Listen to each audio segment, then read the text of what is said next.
আসসালামু আলাইকুম এভরিওয়ান। বিশ্বাস করেন এই ভিডিওটা বানানোর আমার কোনো ইচ্ছাই ছিল না। আমি এই মাংস আর বুটের ডালটা ভিজিয়ে রেখেছিলাম আগের দিন রাতের বেলা, আর সকালবেলা এটা ম্যারিনেট করে রেখেছিলাম। আমি যেহেতু ভিডিও করব না, তাই আমার কাছে এটার কোনো ক্লিপ ছিল না। আর তারপরে মনে হলো যে না, একটু এখানে ভিডিও করেই নিই।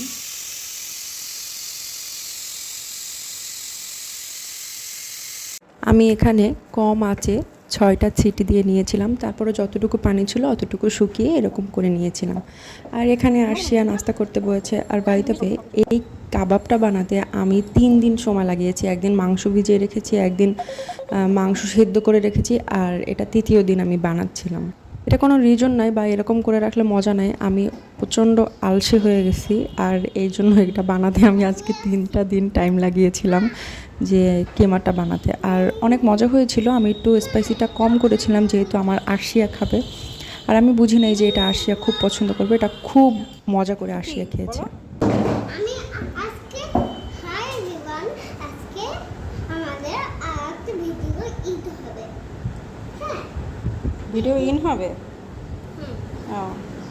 তাই আজকে আমাদের এইটা হচ্ছে, তাই আমরা ললিপপ আর এগুলো বানাই নিয়েছি সরা দিয়ে। এগুলো কি? এটা কি বানিয়েছি বলো তো? তুমি বলো। ওই যে আমার মা মাংস দিয়ে এটা বানাইছে। মাংস দিয়ে বানিয়েছে? কি বানিয়েছি এটা?